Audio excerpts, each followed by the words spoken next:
7 millions d'années. C'est la date estimée de l'apparition des premiers représentants de la lignée humaine. À l'échelle de notre planète, vieille de plus de 4 milliards d'années, nous ne sommes présents que depuis le temps d'un battement de cils. En quelques millénaires seulement, l'évolution a fait d'Homo sapiens l'espèce dominante sur Terre, comme le furent les dinosaures à l'ère du Mésozoïque et avant eux les animaux aquatiques de Paléozoïque. Les théories expliquant l'apparition de l'homme sur Terre sont nombreuses. Qu'elles soient débattues, critiquées ou encore à l'étude, elles permettent tout de même de nous donner un aperçu de ce que fut l'histoire de notre espèce. Elles nous livrent des pistes pour mieux comprendre comment nous sommes passés des primates arboricoles en savane jusqu'à l'homme moderne.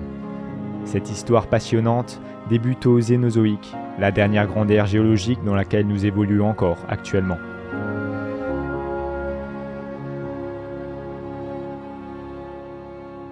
Le commencement de cette ère fut marqué par une grande diversification des animaux mammifères, succédant ainsi aux reptiles géants du Mésozoïque.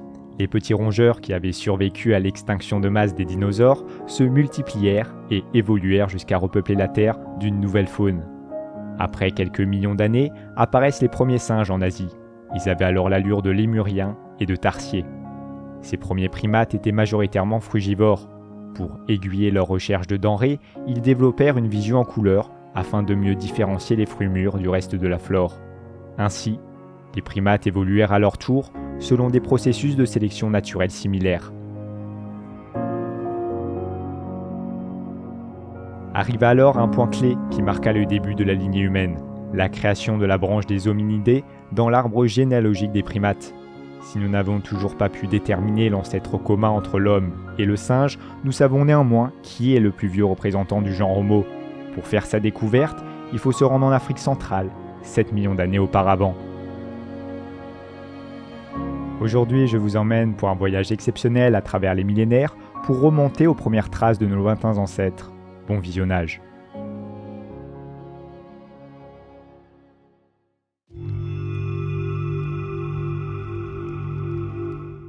Les premières traces sont retrouvées en 2001 par une équipe d'archéologues qui font alors une découverte révolutionnaire dans le désert du Djiroab au Tchad. Il s'agit d'un crâne fossile de primate vieux d'environ 7 millions d'années, baptisé crâne de Toumaï. Si ce vestige est si important, c'est parce qu'au moment de sa découverte, il remet en cause toutes les croyances sur les origines du genre humain. À cette époque, c'était encore lui-ci, célèbre australopithèque, dont le fossile était présenté comme le plus vieux vestige de la lignée humaine. L'âge de ses ossements était alors estimé à 3,2 millions d'années. Avec la découverte du crâne de Toumaï, nous savons à présent que les origines de l'homme sont au moins 2 fois plus anciennes. La place du trou occipital, c'est-à-dire le trou faisant la liaison entre le crâne et la colonne vertébrale, nous indique que le Toumaï était sans aucun doute bipède, une caractéristique propre aux individus de la lignée Homo. En effet, c'est la bipédie qui nous différencie de nos proches cousins les singes et qui nous permettent de nous tenir debout sur nos 2 membres postérieurs. Plus que de reculer la date d'origine de la lignée humaine, la découverte du Toumaï remet également en cause la date de la séparation de l'homme avec le chimpanzé. Il était admis que celle-ci remontait à environ 6 millions d'années, mais nous ne savons aujourd'hui qu'elle est bien antérieure. Le crâne de Toumaï est également une preuve de poids pour remettre la question de la théorie de l'East Side Story.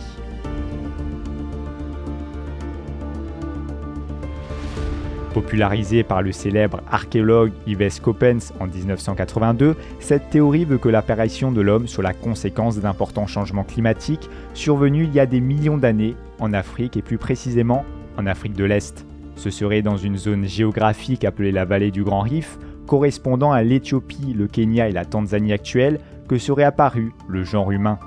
Cette région est délimitée par des chaînes montagneuses qui sont la résultante de la rencontre entre 2 plaques tectoniques. Cette délimitation naturelle aurait, selon Yves Coppens, engendré un climat plus sec, plus aride et plus hostile à la vie, bien loin des forêts humides et luxuriantes de l'Ouest africain. La bipédie serait apparue comme une évolution logique, permettant une meilleure adaptation aux conditions de vie plus rudes de la savane. Il faut comprendre que dans cette partie plus aride de l'Afrique, les arbres étaient moins nombreux qu'ailleurs. Nos ancêtres primates pouvaient donc moins facilement s'y réfugier s'ils étaient attaqués par un prédateur. Un mode de déplacement bipède leur aurait alors permis de se munir de bâtons et de projectiles pour repousser leur agresseur en cas d'attaque. Pourtant, la découverte du crâne de Toumai semble invalider cette théorie qui était jusque-là présentée comme une référence. En effet, le crâne fut retrouvé au Tchad, c'est-à-dire à l'ouest du Grand Rif, en Afrique centrale. La bipédie aurait ainsi une origine différente, même s'il n'en reste pas moins vrai qu'elle procurait aux primates un avantage évolutif en savane. Avant la découverte du Toumai, d'autres fossiles comme celui d'Ororin avaient déjà remis en cause le statut de Lucie comme étant le plus vieux fossile jamais retrouvé du genre Homo. L'Ororin fut découvert en 2000, peu de temps avant le Toumai. Cette espèce éteinte d'homininés est alors la plus vieille jamais découverte à l'époque. L'âge du fossile fut estimé à 5,9 millions d'années.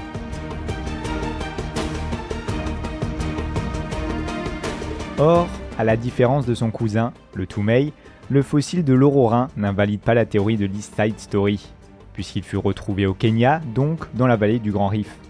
Le fossile de Toumai est ainsi le plus vieux fossile d'une espèce bipède jamais retrouvée à ce jour. Cependant, il n'est pas impossible que d'autres fossiles, encore plus anciens, soient découverts prochainement par les archéologues dans des régions inespérées d'Afrique. Les origines de la lignée humaine n'ont certainement pas dévoilé tous leurs secrets.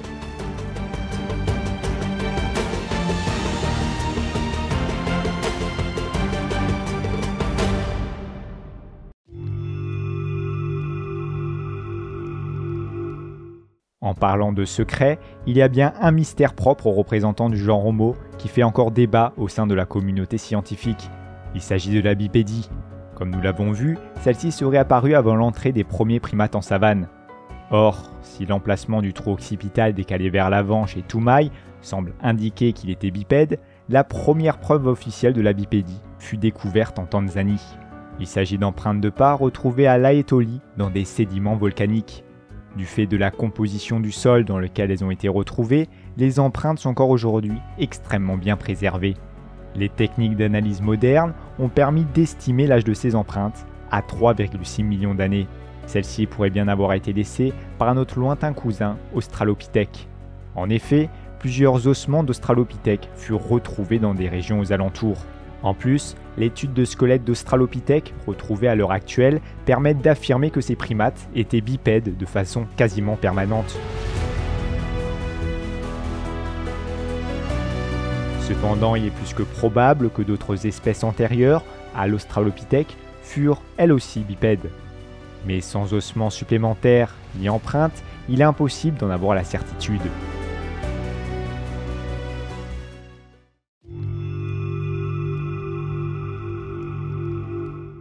En faisant un bond de presque 100 000 ans dans l'histoire, nous assistons à la naissance de l'Homo habilis. Son nom signifie littéralement « homme habile ». Il fut baptisé ainsi en raison de son aptitude à maîtriser des outils rudimentaires. Là encore, ses premiers fossiles furent retrouvés en Tanzanie, sur le site d'Olduvai. Les ossements étaient accompagnés d'outils rudimentaires en pierre. Cela laisse à penser qu'Homo habilis était capable de se servir d'outils tranchants pour découper la viande, briser les os ou encore se défendre.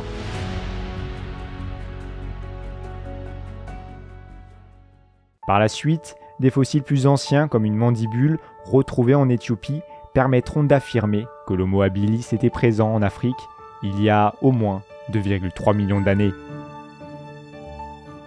La naissance des premiers représentants de cette espèce est ainsi estimée à 2,7 millions d'années. Pourtant, une découverte surprenante sur le site archéologique de Lokalale indique que cette date pourrait être encore antérieure. C'est sur le sol de Lomekwi, au Kenya, que les plus vieux outils taillés connus furent découverts. Initialement estimé à 2,7 millions d'années, l'âge de ces pierres taillées serait en fait de 3,3 millions d'années. Cette découverte fait de l'endroit le plus vieux site archéologique du monde. Cependant, les experts n'attribuent pas la création de ces outils à une quelconque espèce du genre Homo, comme l'Homo habilis. Pour eux, la manière dont les pierres sont taillées, ainsi que leurs anciennetés, suggèrent que ces outils sont plutôt l'œuvre d'Australopithèques, dont on sait aujourd'hui qu'ils étaient capables d'en concevoir. Ils auraient aussi pu être façonnés par une autre espèce, dont le fossile d'un seul individu fut retrouvé à proximité du lieu de fouille, le Kenyanthrope.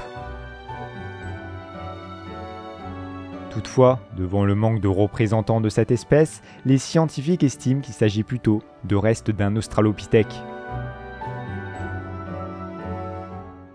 L'Homo habilis serait alors apparu quelques centaines de milliers d'années plus tard, se démarquant des dédits australopithèques par la taille de sa boîte crânienne.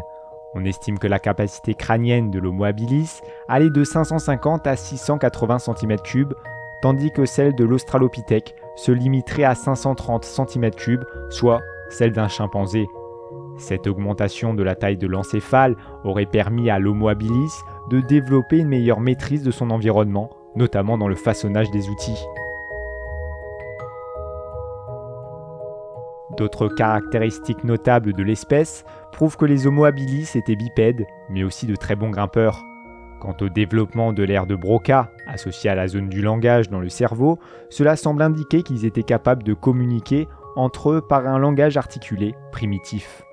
L'analyse de la dentition révèle également que notre ancêtre n'était sans doute pas un chasseur, mais plutôt un charognard omnivore, mesurant entre 1m30 et 1m40 pour un poids d'environ 40 kg. L'Homo habilis se serait éteint il y a 1,5 million d'années, après avoir foulé les terres d'Afrique pendant des générations.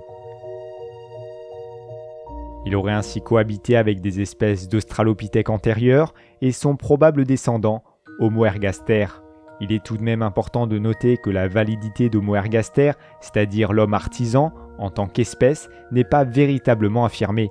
Pour certains, il s'agit bien d'une espèce à part entière. Pour d'autres, les prétendus ossements d'Homo ergaster sont en réalité les restes d'un autre protagoniste bien connu de notre histoire, Homo erectus.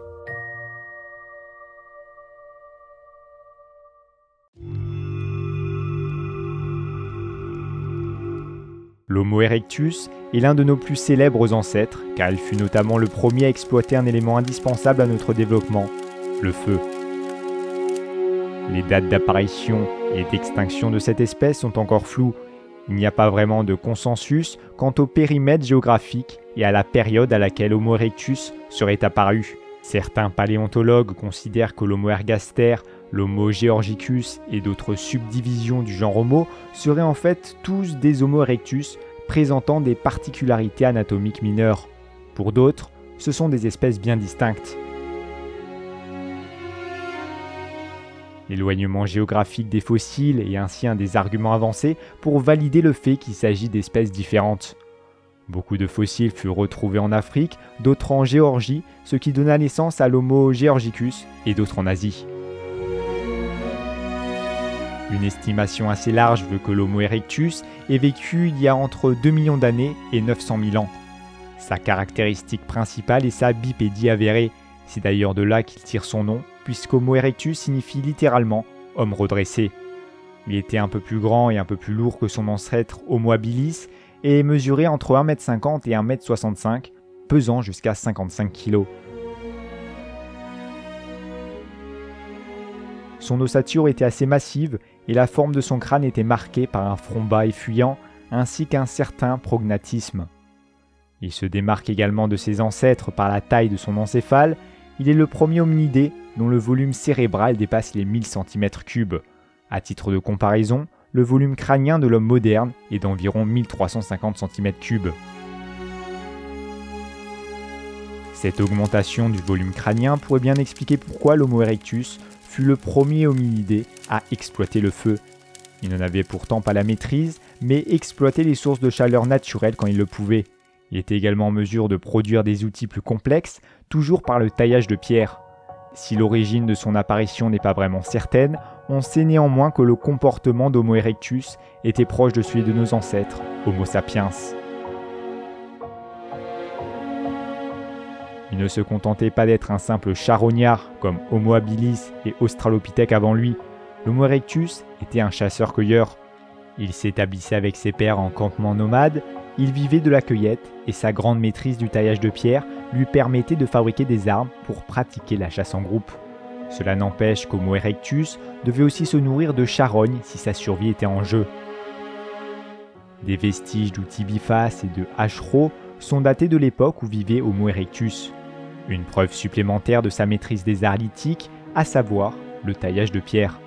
Ces pierres taillées et tranchantes pouvaient ainsi lui servir pour se défendre, chasser, découper la viande et même pour faire du feu. On sait de manière certaine qu'Homo erectus est apparu en Afrique et on pense aujourd'hui que de petits groupes auraient migré plus au nord, allant jusqu'à quitter le continent. Ce sont ces premières migrations qui ont permis le développement du genre Homo sur l'ensemble du globe. Le temps des primates craintifs, se réfugiant dans les arbres pour fuir les prédateurs, était bel et bien révolu. Il y a 2 millions d'années, les représentants du genre Homo avaient déjà développé des techniques leur permettant de chasser du gibier et de vivre en groupe. Leur aptitude à survivre, mêlée d'une soif de découverte propre à l'homme, les poussa à migrer vers d'autres terres. Il se peut que la raison de cette migration soit plus rationnelle, comme un changement climatique ou un manque de ressources, mais pour le moment, il est impossible de le savoir.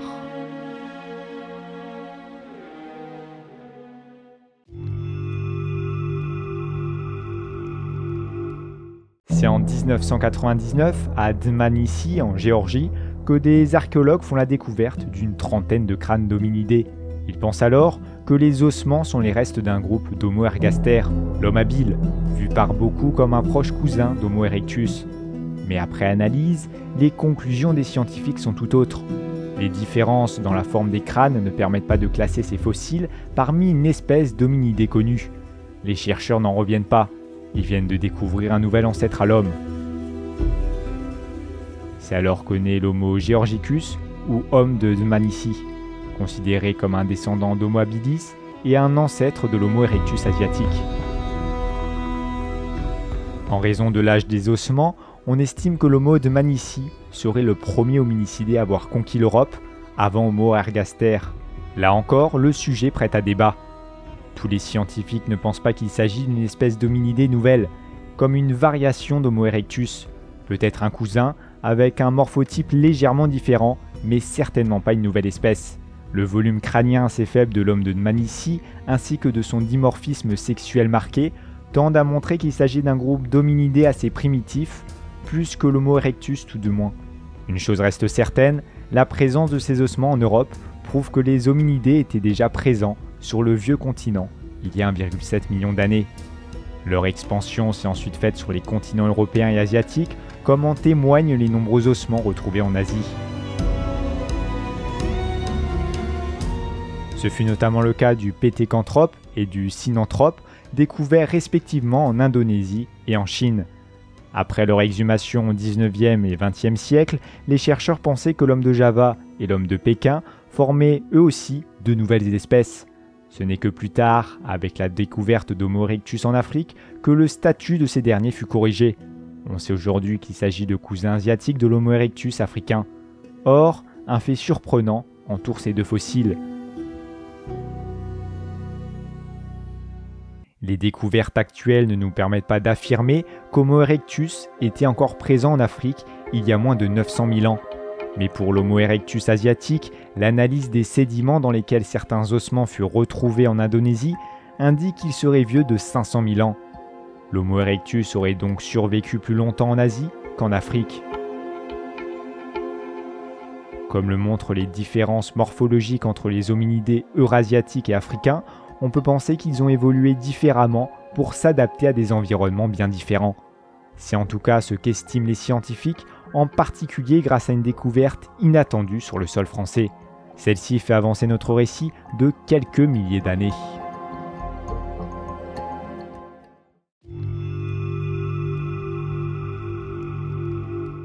Nous sommes à présent 450 000 avant notre ère. C'est à cette époque que vivaient les plus vieux individus du genre Homo, jamais retrouvés sur le sol français. Il s'agit des hommes de Totavel, dont les squelettes furent retrouvés dans la commune du même nom, au sein des Pyrénées orientales. À cet endroit, au niveau du cône de l'Argon plus précisément, la composition sédimentaire des sols a permis de conserver de nombreux fossiles ainsi que des outils lithiques. Au total, ce sont plus de 150 restes humains fossiles qui ont été retrouvés à Totavel. Les premières estimations dataient ces restes humains environ 450 000 ans, mais en 2018, une dent de lait fut retrouvée sur le site. D'après les analyses, elle serait vieille de plus de 570 000 ans. Une autre dent retrouvée plus tôt, en 2014, serait, quant à elle, âgée de 550 000 ans. Ces deux découvertes ont alors repoussé les estimations de l'âge de l'homme de Totavel de près de 100 000 ans. Mais à quelle espèce d'hominidé appartient notre mystérieux ancêtre? Serait-ce l'un des derniers représentants de l'Homo erectus? Eh bien, pour les scientifiques, rien n'est moins sûr. L'appartenance de l'homme de Totabel est attribuée à l'Homo heidelbergensis. Encore une fois, il n'existe pas de consensus scientifique sur la validité de cette nouvelle espèce du genre Homo. Si certains le considèrent comme une famille d'Homo erectus, la majorité des scientifiques s'accordent à dire qu'il s'agit de l'ancêtre commun de l'homme de Denisova et de son frère, l'homme de Néandertal. La première mention d'Heidelbergensis se fit en 1907 avec la découverte d'une mandibule, un fragment de mâchoire. L'os fut retrouvé dans la région de Moer en Allemagne. Son étude permit de définir le volume crânien de cette espèce comme étant compris entre 1000 et 1300 cm3, un volume supérieur à celui des Homo erectus retrouvés en Afrique et assez proche du nôtre. Tout laisse à penser que l'homme de Totavel faisait partie d'une espèce intelligente, capable d'organiser des actions groupées et de fabriquer des outils relativement complexes. Les archéologues suggèrent même qu'Homo heidelbergensis serait à l'origine de la culture aquelène, ce façonnage complexe des pierres d'Europe. Avant son apparition sur le sol européen, cette culture n'était présente qu'en Asie et en Afrique. Le mode de vie de cette espèce tournait alors beaucoup autour de la chasse et de la cueillette. On sait qu'Heidelbergensis était capable de fabriquer des armes longues comme des pieux de plus de 2 mètres et des bâtons de jet utilisés pour la chasse. Ils étaient ainsi capables de traquer et de chasser du gros gibier, comme des chevaux par exemple. L'habitat des hommes de Totavel a d'ailleurs révélé des restes d'animaux surprenants, comme des ossements de rhinocéros, de mouflons, de bœufs musqués, de bisons, de cerfs et de rennes. Leurs outils finement taillés auraient également pu leur servir pour exploiter l'ensemble du gibier et notamment les os, dont ils devaient extraire la moelle pour se nourrir. Tout du moins, c'est ce que les scientifiques ont déduit des entailles observées sur des os. Pour l'homme de Totavel plus particulièrement, on estime qu'ils étaient plus charognards que chasseurs, mais cela était essentiellement dû à son lieu de vie, dont les roches calcaires rendaient difficile la production d'outils de chasse. L'analyse des ossements a même révélé que ces derniers devaient probablement pratiquer le cannibalisme, comme en attestent les traces de nettoyage et les entailles sur les os retrouvés. Il est également peu probable que les premiers hommes de Totavel aient acquis la maîtrise du feu. Les ossements brûlés, le charbon et les foyers de combustion retrouvés au cône de l'Argon sont datés d'il y a 400 000 ans. C'est à cette époque où les derniers fossiles de Totavel furent retrouvés. Mais des analyses réalisées en 2021 pourraient bien nous révéler le contraire. En effet, des traces de combustion vieilles de 560 000 ans ont été découvertes dans les grottes de Totavel. Ces charbons fossilisés ont été retrouvés à côté d'ossements et de pierres taillées. C'est une découverte rarissime pour des vestiges de cette époque. Cependant, les analystes restent sur la réserve. Rien ne permet d'affirmer que ces charbons sont le produit d'une domestication du feu. Ils auraient pu être amenés dans la grotte après qu'une combustion naturelle se soit produite à l'extérieur. Pour le moment, aucun foyer de combustion n'a été retrouvé dans les grottes de l'Argot. Des recherches plus poussées sont donc nécessaires pour déterminer l'origine de ces charbons, afin d'estimer la date réelle de la domestication du feu par l'homme. Si l'on pense actuellement que cela s'est fait il y a 400 000 ans, les découvertes ne cessent de repousser cette date. Il se pourrait même que des groupes d'Homo erectus aient acquis la maîtrise du feu avant tout le monde. Cela n'est qu'une théorie faisant rêver les paléontologues en quête de grandes découvertes.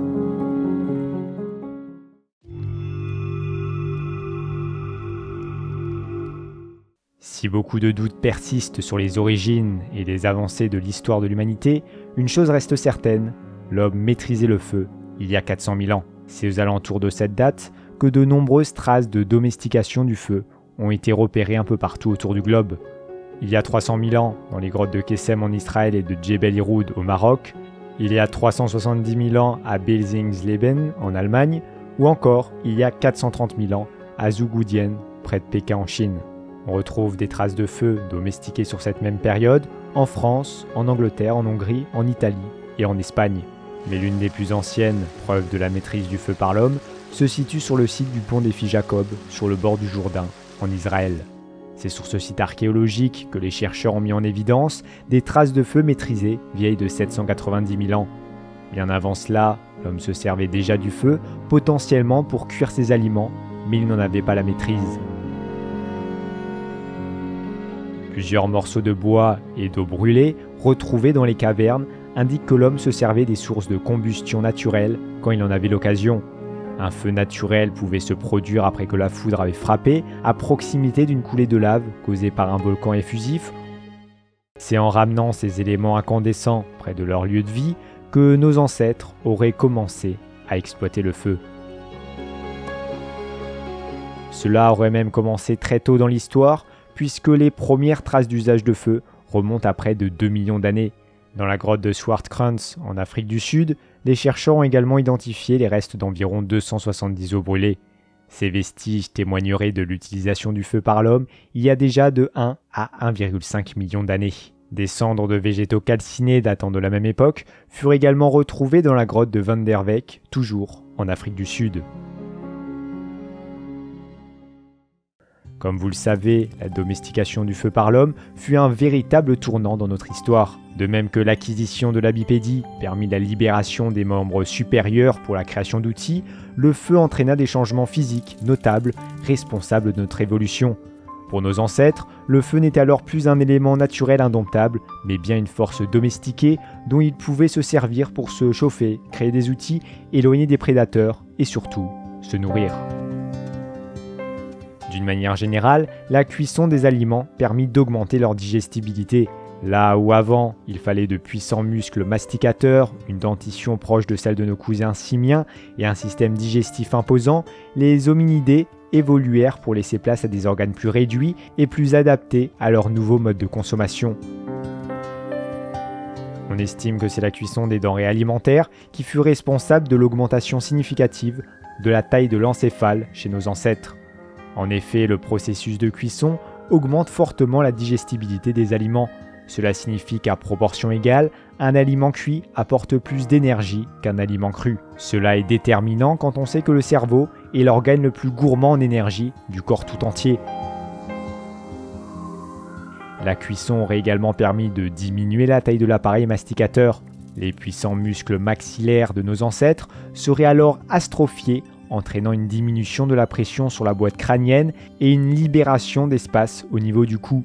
Cette régression musculaire aurait ainsi donné lieu à un développement plus important de la masse cérébrale et des cordes vocales, jusqu'à nous mener, petit à petit, à l'acquisition du don de la parole. L'astrophie des organes digestifs, très demandeurs en énergie, aurait également permis d'allouer plus de ressources pour le développement de notre encéphale. Des chercheurs ont montré dans une étude américaine qu'un régime d'aliments crus mettait des limites sur la taille du cerveau ou du corps d'un primate. En comptant le nombre de neurones dans le cerveau de 13 espèces de primates, les chercheurs ont découvert deux choses. Premièrement, la taille du cerveau est directement liée au nombre de neurones dans un cerveau. Et deuxièmement, que ce nombre de neurones est corrélé à la quantité d'énergie ou de calories nécessaires pour nourrir un cerveau. Ils ont calculé combien d'heures par jour il faudrait à divers primates pour manger suffisamment de calories d'aliments crus pour alimenter leur cerveau. Le constat est que cela prendrait 8,8 heures pour les gorilles, 7,8 heures pour les orang-outans, 7,3 heures pour les chimpanzés et 9,3 heures pour notre espèce, Homo sapiens. Le régime alimentaire d'un singe dans la nature diffère d'un régime alimentaire cru moderne. Nous obtenons suffisamment de calories en transformant des aliments crus, en les mélangeant avec des protéines et d'autres nutriments. Dans la nature, les singes ne peuvent pas développer de plus gros cerveaux, à moins de réduire leur taille corporelle. Ils ne peuvent pas dépasser la limite du nombre de calories qu'ils peuvent consommer en 7 à 8 heures d'alimentation par jour. Mais les humains ont réussi à contourner cette limite en cuisinant, et c'est la raison pour laquelle nous possédons plus de neurones que tout autre animal vivant. La thèse de la cuisson des aliments pour le développement du cerveau humain est aujourd'hui plus ou moins admise. La maîtrise du feu chez nos ancêtres ne permit pas seulement l'évolution des organes digestifs. La force du feu fut un atout majeur pour augmenter l'espérance de vie. Le simple fait de pouvoir fumer la viande leur permit de la conserver plus longtemps et donc d'avoir accès à plus de ressources alimentaires. La cuisson fut aussi à l'origine de la disparition de nombreuses maladies transmises par les parasites. En Europe et en Asie du Nord, la chaleur produite par la combustion fut sans aucun doute une aide précieuse pour passer les jours les plus froids, surtout pour les individus les plus fragiles. Les flammes, de par leurs éclats et par leur forte chaleur, permettaient également d'éloigner les prédateurs après le coucher du soleil. En repoussant artificiellement la tombée de la nuit, nos ancêtres pouvaient, grâce à la lumière des flammes, poursuivre plus longtemps leurs activités et donc de renforcer le développement de la tribu. Le feu fut sûrement à l'origine de la création des liens sociaux puissants. Tout comme dans les tribus existant encore aujourd'hui, les veillées nocturnes autour du feu devaient être un moment d'échange et de partage, créant des interactions sociales et favorisant la discussion, même dans un langage archaïque. Il est aujourd'hui communément admis que la cohésion d'une tribu ou d'un groupe d'individus est un facteur clé de sa survie. Dans la nature, les groupes trop hétérogènes ne survivent malheureusement pas. Le feu aurait ainsi permis de créer des tribus plus soudées, presque claniques chez nos ancêtres. Outre l'évolution de la physiologie et l'augmentation de l'espérance de vie qu'engendra le feu, on sait également que cette force incandescente fut exploitée pour créer des outils plus robustes. Le traitement thermique du bois, puis sa trempe rapide, permettent notamment de renforcer la solidité des épieux. Quant au silex et aux autres pierres, leur chauffage par le feu aurait facilité les opérations de débitage pour en faire des outils plus précis et plus tranchants. Pour faire jaillir les flammes tant convoitées, nos ancêtres auraient utilisé principalement deux techniques, la percussion entre un silex et un minerai de fer et la friction entre deux morceaux de bois. Plus qu'une simple découverte, le feu fut véritablement un catalyseur de l'évolution humaine. Il fut à l'origine de nouvelles espèces d'hominidés plus intelligentes jusqu'à l'arrivée de l'homme moderne. Avançons encore un peu dans le temps pour partir à la découverte de ces nouveaux ancêtres tout aussi fascinants.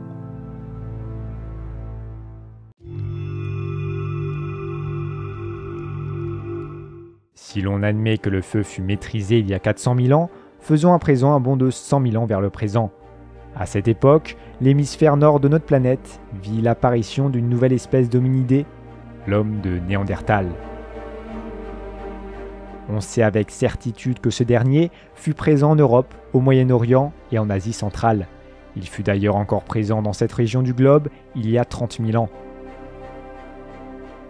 Les chercheurs n'ont jamais retrouvé de traces de cette espèce en Afrique et il est peu probable qu'ils en trouvent un jour. L'homme de Néandertal a, en effet, une physiologie adaptée au climat froid. Plus petit, plus trapu et plus robuste que l'homme moderne, Homo neanderthalis devait avoir une musculature imposante faite pour générer plus de chaleur, notamment afin de supporter le froid hivernal. Le premier squelette avéré de Néandertalien fut retrouvé en Allemagne en 1856 dans la vallée de Néandertal, d'où l'espèce tire son nom. Les plus anciens Néandertaliens ont en effet été retrouvés sur le site de Cima de los Huesos à Atapuerca, en Espagne. Les dépouilles datent d'il y a plus de 400 000 ans. Si l'on croyait au départ qu'il s'agissait d'une sous-espèce d'Homo sapiens, on sait aujourd'hui que l'homme de Néandertal est une espèce avec ses caractéristiques propres. Physiquement, il se démarque par la taille de ses orbites oculaires, bien plus larges que celles d'Homo sapiens. Son crâne de forme allongée laissait plus de place au développement de l'encéphale. On estime que la capacité crânienne de Néandertal variait de 1500 à 1750 cm3, dépassant celle d'Homo sapiens. Les deux espèces viendraient d'ailleurs d'un ancêtre commun, ayant donné d'un côté l'homme de Néandertal et de son frère l'homme de Denisova, et de l'autre Homo sapiens. C'est cette parenté encore indéterminée qui aurait permis l'échange de matériel génétique entre l'homme de Néandertal et Homo sapiens. En effet, l'étude des fossiles de nos ancêtres nous a permis de déterminer que les Néandertaliens avaient bel et bien coexisté avec Homo sapiens en Eurasie pendant près de 20 000 ans. Une introgression de gènes néandertaliens aurait alors eu lieu chez les Homo sapiens. Aujourd'hui, l'étude du génome humain à grande échelle a mis en évidence que les populations européennes et asiatiques avaient entre 1,5 et 2,1% de patrimoine génétique néandertalien dans leur ADN. Les gènes de cet ancêtre agiraient ainsi fortement sur le système immunitaire, rendant l'homme plus ou moins sensible à certaines maladies. Il pourrait même expliquer la manifestation de certaines allergies. Concernant le mode de vie de cet ancêtre, la culture populaire tend à le représenter comme un sauvage, guidé par ses instincts primitifs, grognant avec une masse de bois à la main. En réalité, les travaux des chercheurs ont révélé que les Néandertaliens étaient bien plus civilisés que l'on aurait pu l'imaginer. Si les capacités intellectuelles de l'espèce n'étaient pas aussi développées que celles d'Homo sapiens, tout laisse à croire que les Néandertaliens étaient des êtres doués de raison, mais aussi d'une culture. Ils maîtrisaient la création d'outils complexes en os et ils étaient capables de produire des lames ainsi que de chasser des espèces d'oiseaux et d'animaux marins. Ils maîtrisaient également des techniques plus complexes de fabrication comme le collage avec le brai végétal. On sait également qu'ils devaient utiliser des pigments naturels pour se peinturlurer le corps et qu'ils fabriquaient des parures, peut-être pour des rites funéraires. Car oui, la mise en œuvre de rites funéraires par l'homme de Néandertal est plus que probable. Diverses sépultures de Néandertal, datant de quelques dizaines de milliers d'années, ont été retrouvées au sein des régions qu'il peuplait. Les corps étaient parfois disposés en position fétale ou autre posture, signifiant qu'ils avaient été inhumés. Cela remet totalement en cause les a priori que nous pouvions avoir sur cette espèce qui semblait, tout comme nous, avoir ses propres rites et ses propres croyances. Certains chercheurs affirment même que les différentes tribus néandertaliennes avaient des coutumes propres. Elles formaient des micro-sociétés qui pouvaient parfois interagir entre elles. Mais il ne s'agit que d'hypothèses. Néandertal foula ainsi les terres européennes et asiatiques pendant près de 370 000 ans. L'espèce n'est officiellement éteinte que depuis 30 000 ans, faute de découvertes plus récentes. Mais qu'est-ce qui a bien pu causer la disparition des Néandertaliens ? Pourquoi ont-ils disparu si soudainement au profit de leurs cousins Homo sapiens ? Une fois encore, aucune théorie ne fait consensus. Une cause possible de leur disparition est l'introduction de nouvelles maladies après la migration d'Homo sapiens de l'Afrique vers l'Europe. S'agissant de deux espèces différentes, Homo sapiens aurait très bien pu introduire un virus, inoffensif pour lui, aux peuplades néandertaliennes. Dans l'histoire, il existe des exemples nous prouvant que de tels faits se sont déjà produits, notamment avec l'arrivée des civilisations européennes en Amérique. L'apport de nouveaux pathogènes fut l'une des premières causes de mortalité chez les populations autochtones du nouveau continent. Une autre explication veut que l'arrivée et l'expansion d'Homo sapiens sur les terres de Néandertal ait entraîné un conflit pour le partage des ressources. Si aucune trace de conflit violent entre Néandertaliens et Homo sapiens n'a pu être mis en évidence, la sélection aurait très bien pu se faire naturellement. On sait que le régime alimentaire de l'homme de Néandertal était très carné, ce dernier se nourrissant essentiellement de la chasse et du gibier. Quant à Homo sapiens, son régime alimentaire était plus varié. Il était avant tout chasseur, cueilleur et sans aucun doute charognard quand la situation l'imposait. Cette facilité à se sustenter aurait donné un avantage stratégique de survie à Homo sapiens. Il est également avéré qu'Homo sapiens avait déjà domestiqué des espèces canines à l'époque où il côtoyait l'homme de Néandertal. Leurs canidés étaient alors d'excellents chasseurs, mais aussi des protecteurs féroces. Ils auraient pu grandement aider Homo sapiens lors de ces chasses groupées et auraient aussi pu protéger les groupes vulnérables des différents prédateurs. Quant à la disparition de Néandertal en raison d'une catastrophe naturelle, cette hypothèse est écartée. Rien ne prouve qu'une telle catastrophe ait eu lieu à cette période. De plus, elle aurait également causé la disparition de nos ancêtres, Homo sapiens. Une dernière théorie veut que Néandertal ait bel et bien disparu à cause d'Homo sapiens, mais pas de la manière décrite par la théorie du génocide. L'arrivée d'Homo sapiens et son expansion rapide sur les territoires de Néandertal auraient poussé les sociétés néandertaliennes à être de plus en plus isolées les unes des autres. Cette restriction du nombre d'individus par tribu, ainsi que le manque d'interaction avec d'autres néandertaliens, aurait entraîné un manque de diversité génétique chez nos lointains ancêtres. Les possibles incestes et ce cantonnement du matériel génétique donnèrent naissance à des individus moins viables, une moins bonne résistance immunitaire et, pour finir, la disparition de l'homme de Néandertal. Ainsi, l'homme de Néandertal s'éteignit tandis qu'Homo sapiens perdura et se développa sur toutes les régions du globe. Le dernier squelette de Néandertalien fut retrouvé dans la grotte de Gorham, à Gibraltar. Il serait décédé il y a 24 000 ans.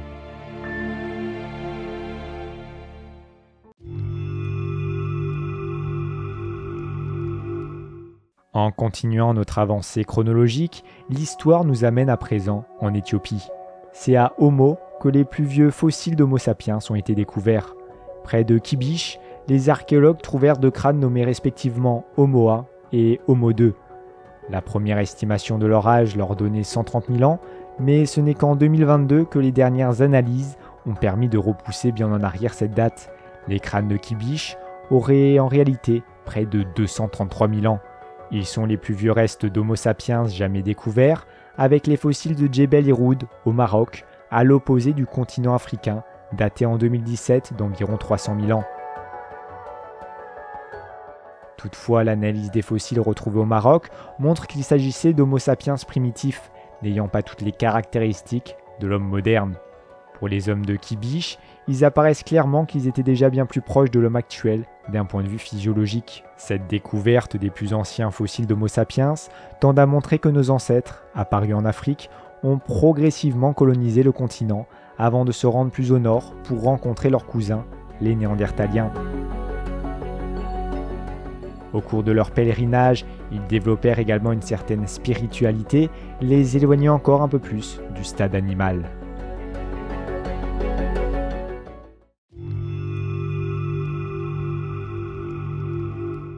Nous voilà maintenant 100 000 ans avant notre ère. C'est à cette époque qu'apparurent les premières sépultures. La conscience de la mort et du temps qui passe est une caractéristique presque exclusivement humaine. Seules quelques rares espèces d'animaux semblent avoir conscience de la mort, comme les éléphants qui se rendent tous aux mêmes endroits une fois leur dernière heure venue. Nous ignorons si la conscience de la mort était déjà présente chez Homo erectus et ses proches descendants. En revanche, il est certain qu'Homo sapiens, comme Néandertal, en furent dotés. Pour les deux espèces, des sépultures vieilles de près de 100 000 ans furent retrouvées. Pour le cas d'Homo sapiens, nous devons nous rendre à Kavzei, en Israël. C'est dans les tréfonds des grottes de ce site archéologique que furent découverts les restes de 6 adultes et 8 enfants disposés dans des sépultures. Les archéologues ont même retrouvé des coquillages provenant d'un site à 35 km, volontairement rapportés près des dépouilles comme pour honorer leur mémoire. Des perforations dans ces coquillages montrent qu'ils auraient pu être portés comme des bijoux.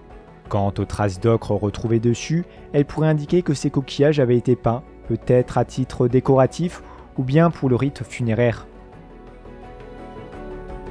Toujours en Israël, d'autres sépultures appartenant à Néandertal ont été découvertes. Cette fois-ci, c'est à Kebara que nous nous rendons. Dans la grotte, une équipe de fouilles israéliennes a découvert en 1983 des ossements de Néandertal. La datation de ces derniers indique que ces anciens cousins d'Homo sapiens auraient vécu à cet endroit il y a entre 60 000 et 48 000 ans. Mais plus surprenant encore, les découvertes semblent indiquer que la grotte était en fait utilisée comme sépulture. C'est la découverte d'un squelette de Néandertal, surnommé Moïse, retrouvé dans une position bien particulière qui conduit à émettre une telle hypothèse. De plus, les archéologues ont constaté que le crâne de la dépouille avait été exhumé de manière posthume, peut-être dans le but de pratiquer un rituel funéraire. Si aucune sépulture antérieure n'a été découverte pour le moment, cela ne signifie pas qu'il n'en existe pas. Il est même assez probable que les deux espèces pratiquaient déjà des rites funéraires avant cela. Une drôle de théorie fut d'ailleurs attribuée à l'homme de Néandertal, stipulant que ce dernier vouait un culte de l'ours. En France, à Regourdoux en Dordogne, un squelette d'ours brun reposait sous une dalle monolithe d'un poids de 850 kg dans une fosse peu profonde. À proximité, le corps d'un néandertalien était couché, sur la gauche, la tête vers le nord, en position fétale. Le haut du crâne du squelette néandertalien manquait, tout comme dans la grotte de Kebara. Des dizaines de crânes d'ours furent d'ailleurs retrouvés dans la grotte. Certains ont alors émis l'hypothèse du culte de l'ours chez les néandertaliens. Cependant, celle-ci fut réputée par ses pairs. Il est en effet plus probable que cette accumulation d'ossements d'ours brun ne soit que la résultante de la tendance qu'ont les ours à hiberner et à se réfugier dans des grottes. À Shindar, dans le nord de l'Irak, une autre sépulture néandertalienne, encore plus spectaculaire, fut retrouvée. Les chercheurs y découvrirent le corps d'un néandertalien sous une grande dalle faisant office de pierre tombale. Une grande quantité de pollen est alors présente sous les restes. Pour les experts, cela ne fait aucun doute. Il s'agit d'une preuve de dépôt de fleurs lors de l'enfouissement du défunt. Pour autant, certains archéologues restent encore sceptiques à l'idée que Néandertal ait pu développer une quelconque religiosité. Étant donné que les sépultures sont systématiquement retrouvées près des lieux de vie, elles n'avaient selon certains que la seule utilité d'enfuir les corps pour des régions d'hygiène, de praticité et pourquoi pas de sécurité. L'odeur du corps aurait effectivement pu attirer les charognards. Mais dans ce cas, comment expliquer la disposition similaire des corps en position fétale et la présence d'ornements? Aussi, pourquoi des pierres tombales auraient-elles été déplacées sur les dépouilles quand elles auraient pu simplement être recouvertes avec de la terre? Dans certaines tombes, des ossements d'animaux, notamment de bois de cervidés, furent découverts, et il est certain qu'ils furent posés là, intentionnellement. Les scientifiques pensent donc que les premiers rites funéraires ont commencé il y a 100 000 ans, avant de se propager petit à petit chez Homo sapiens, comme chez Néandertal. Il est probable que ces espèces devaient parfois enterrer leurs morts dans un souci d'hygiène, mais certaines preuves de rites funéraires ne trompent pas. C'est ainsi avec la sédentarisation d'Homo sapiens il y a 10 000 ans que les rites se sont complexifiés et que furent créées les premières nécropoles.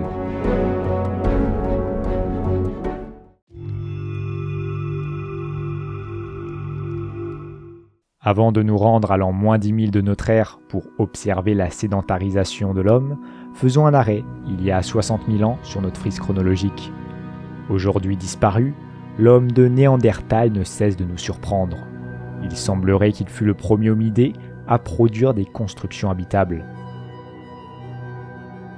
En vous rendant au site archéologique de Molodova en Ukraine, vous découvrirez des ossements bien étranges.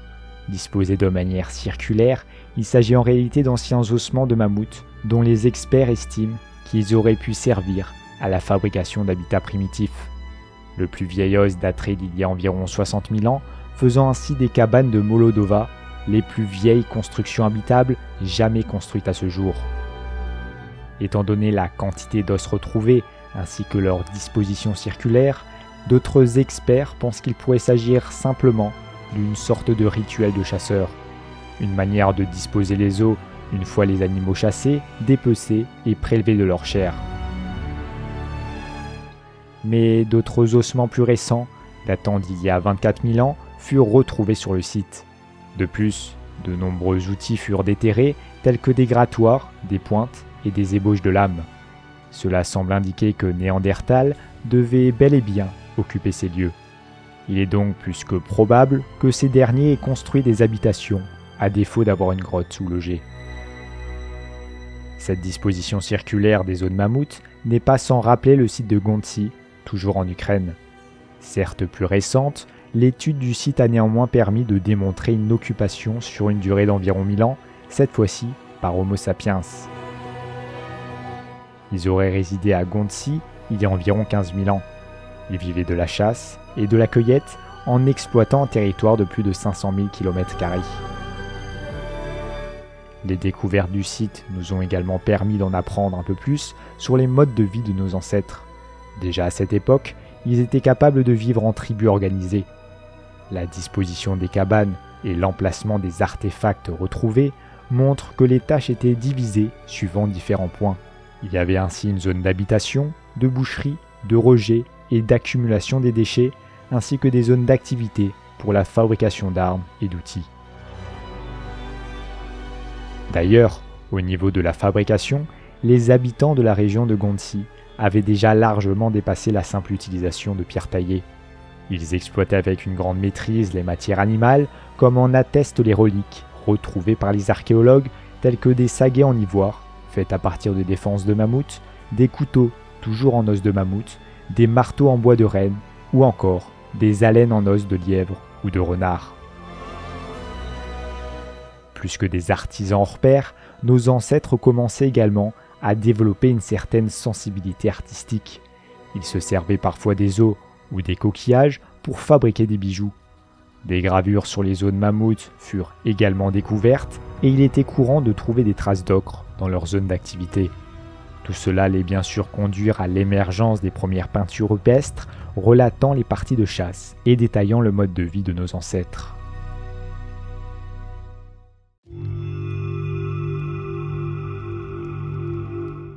Quittons à présent l'Ukraine pour nous diriger vers l'Italie, et plus particulièrement dans la grotte du Cheval.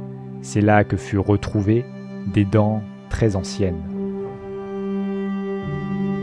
En fait, il s'agit des plus vieux vestiges d'Homo sapiens jamais découverts en Europe. Les dents sont vieilles de près de 40 000 ans. Des restes d'Homo sapiens presque aussi vieux ont été retrouvés dans la grotte de Kent en Angleterre, puis d'autres datant de 35 000 ans en Roumanie.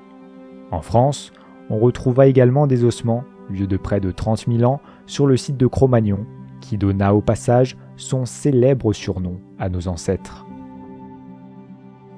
C'est à peu près à la même époque que furent peintes les plus anciennes peintures rupestres d'Europe, à l'heure actuelle. C'est dans la grotte de Chauvet, située en Ardèche, dans l'Hexagone, que furent retrouvées près d'1 millier de peintures rupestres comportant 447 représentations d'animaux, peintes au fusain. Sur les parois de la grotte, on distingue des silhouettes d'ours, de lions des cavernes, de chevaux et même de rhinocéros. Si ces peintures font penser à celles des grottes de Lascaux, elles sont en réalité bien plus vieilles, puisqu'on estime qu'elles furent peintes il y a 37 000 ans. Pour autant, ce ne sont pas les plus vieilles du monde. Le record est détenu par les peintures retrouvées en Indonésie grâce aux fouilles menées par des chercheurs australiens. Représentant de cochons sauvages, les fresques murales seraient vieilles de près de 45 000 ans. À côté, figurent des mains réalisées au pochoir, comme on en retrouve couramment aux côtés des peintures rupestres de cette époque. Peut-être est-ce là la signature du peintre préhistorique qui décora les murs de la grotte de Sulawesi en Indonésie. Dès lors que l'art intégra la culture d'Homo sapiens, ces dernières n'eut de cesse de le faire évoluer en créant des œuvres toujours plus travaillées, et notamment des sculptures. Parmi les sculptures ancestrales, la figure de la Vénus est l'une des plus populaires. Elle n'est autre que l'incarnation de la fécondité et donc de la vie nouvelle. Elle est caractérisée par la représentation d'un corps féminin dont les attributs physiques distincts, comme la poitrine ou la largeur des hanches, sont volontairement exagérés afin de représenter la fertilité. La plus vieille Vénus jamais découverte date potentiellement d'il y a 40 000 ans, soit plus ancienne que les plus vieilles peintures rupestres d'Europe. La datation carbone 14 ne donne en réalité qu'une estimation, son âge serait donc compris entre 31 000 et 40 000 ans. En parallèle du développement de l'art rupestre chez Homo sapiens, la représentation de figures féminines fit son apparition. Cela laissa penser que nos ancêtres commençaient à développer une certaine réflexion et une sensibilité au monde environnant. Peut-être avaient-ils désormais une conscience plus aiguë de la vie et de la mort et cherchaient à rendre hommage à la nature au travers de ces représentations. Peut-être commençaient-ils également à développer des croyances, comme en témoignent les sépultures retrouvées. L'art aurait été comme une offrande ou une prière, aussi bien pour l'abondance de gibier et donc de nourriture que pour la fertilité et l'obtention d'une descendance vigoureuse. Les techniques développées par Homo sapiens, autant pour l'art que pour l'artisanat, ne cessèrent donc de se moderniser au cours des millénaires. On vit notamment apparaître les premiers propulseurs de redoutables armes de jet, il y a environ 15 000 ans. C'est également à cette époque que furent inventés les premiers harpons. Homo sapiens était devenu un chasseur redoutable. Il fut à l'origine de l'extinction de nombreux grands mammifères, à commencer par le célèbre mammouth. Mais la chasse intensive pratiquée par l'homme durant la préhistoire entraîna la disparition de bien d'autres espèces, comme le dodo, le tigre à dents de sabre, le rhinocéros laineux ou le paresseux géant. D'ailleurs, si l'homme est si bon chasseur, ce n'est pas en raison d'un attribut physique quelconque ou de sens surdéveloppé. Certes, nos ancêtres étaient bien plus robustes que nous et leur sens devait être plus aiguisé, mais leur force résidait dans leur capacité à organiser des actions groupées et réfléchies dans le temps, ainsi qu'à leur maîtrise d'armes meurtrières. Cela permit de dominer des animaux sauvages et féroces, a priori bien plus dangereux, jusqu'à causer leur extinction. L'homme se démarque aussi des autres espèces du règne animal par sa remarquable endurance. Il n'est pas impossible que les parties de chasse se déroulaient sur plusieurs jours, un groupe d'hommes traquant une proie à l'aide de canidés apprivoisés jusqu'à l'épuisement de la bête. Pourtant, même s'il était un excellent chasseur, Homo sapiens finit par abandonner le mode de vie nomade pour adopter un comportement plus sédentaire. L'agriculture remplaça alors la chasse et la cueillette il y a environ 10 000 ans. On constate les premiers signes d'élevage et de production agricole au Moyen-Orient au niveau du croissant fertile. Cette zone géographique fut idéale pour les premiers hommes sédentaires puisqu'elle leur donna accès aux ressources du Nil, du Tigre et de l'Euphrate, indispensables à l'irrigation des cultures. Dans toutes les régions du globe où l'agriculture est apparue, l'homme sélectionna les espèces de plantes donnant les ressources les plus abondantes. Ce fut le cas avec le riz en Chine, avec le maïs en Amérique et avec les céréales telles que le blé, l'orge et le seigle en Mésopotamie. Il en était de même avec les animaux, les plus domesticables et les plus nourrissants furent sélectionnés. Encore aujourd'hui, les chercheurs ne sont pas unanimement convaincus des raisons qui ont poussé l'homme à l'agriculture. Certains évoquent des changements démographiques et une surexploitation des ressources qui auraient conduit nos ancêtres à produire eux-mêmes leur propre nourriture. Pour d'autres, les raisons sont climatiques ou encore sociologiques avec une évolution des modes de pensée. Il est même probable que toutes ces raisons soient justes. Si l'agriculture entraîna la création d'outils et l'émergence d'un nouveau mode de vie, elle permit surtout le développement des premières grandes civilisations. C'est ainsi que l'homme quitta la préhistoire pour entrer officiellement dans l'ère de l'Antiquité.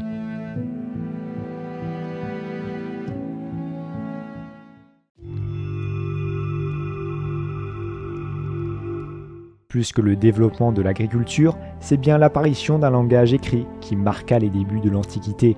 Avant cela, l'homme avait déjà le don de la parole. Des millions d'années auparavant, nos lointains ancêtres hominidés communiquaient déjà avec un proto-langage plus ou moins articulé. Il se pourrait même que les Néandertaliens furent capables de produire un langage parlé similaire à celui d'Homo sapiens. Pourtant, c'est bien l'homme moderne qui inventa l'écriture vers 3300 avant JC. Les premières traces furent retrouvées en basse Mésopotamie avec l'arrivée de l'écriture cunéiforme, c'est-à-dire littéralement en forme de coin. Le peuple qui habitait cette région formait la civilisation sumérienne. Ils utilisaient énormément d'argile et de roseaux pour leur construction, deux matériaux présents en abondance près des cours d'eau avoisinants. Ils s'en servaient également pour l'écriture en guise de papier et de crayon. Les tablettes d'argile faisaient office de support et l'écriture se faisait à l'aide d'une tige de roseau taillée. De telles tablettes en très bon état de conservation furent retrouvées dans les ruines de cette ancienne civilisation au niveau de l'actuel Irak. Elles forment ainsi la première preuve d'un langage écrit développé par l'homme. Plus tard, vers 3000 avant JC, les Égyptiens inventeront l'écriture par hiéroglyphes. Les symboles composant cet ancien alphabet seront retranscrits sur du papyrus, un support d'écriture proche du papier, fabriqué à partir des tiges de plantes du même nom. Ils pouvaient également écrire sur des morceaux de cuir ou directement en gravant la pierre, comme nous le montrent si bien les pyramides de Gizeh. L'Antiquité se poursuit jusqu'à la chute du puissant Empire romain en 467 après JC. La séparation de l'homme avec le singe s'est faite il y a maintenant plusieurs millions d'années. Cet événement clé entraîna l'apparition d'une multitude d'espèces toujours plus évoluées jusqu'à aboutir à l'homme moderne que nous incarnons. L'apprentissage et la découverte de ces étapes qui composent notre histoire n'ont de cesse de nous fasciner. C'est en effet en regardant notre passé, nos origines et notre évolution que nous sommes capables de comprendre qui nous sommes, pourquoi nous sommes ainsi et quelles sont les raisons de nos agissements, aussi instinctives soient-elles. Encore aujourd'hui, les paléontologues font de nouvelles découvertes qui élargissent sans arrêt nos connaissances et la compréhension de nos ancêtres. On sait à présent que l'image de l'homme de Cro-Magnon, incapable de produire une réflexion et brandissant une masse tout en grognant, est plus qu'erronée. Plus les découvertes avancent, et plus nous comprenons que nos ancêtres nous ressemblaient davantage que nous ne l'aurions imaginé. Pourtant, bien des mystères demeurent encore. L'arbre généalogique complet de la lignée humaine n'a pas encore été établi. Il reste également beaucoup de fossiles dormant sous terre depuis des milliers d'années qui pourraient bien bouleverser les dates actuellement prises comme référence. Nous ne savons pas non plus avec certitude ce qui a pu déclencher les mouvements de migration hors d'Afrique, ce qui a causé l'extinction de Néandertal ou encore pourquoi l'homme s'est sédentarisé. Les scientifiques restent également impressionnés par le savoir que possédaient nos ancêtres, capables de diriger des monuments gigantesques avec des outils pourtant rudimentaires. Néanmoins, si nous pouvons affirmer une chose avec certitude, c'est que l'histoire de l'humanité n'a pas fini de nous surprendre et de nous émerveiller.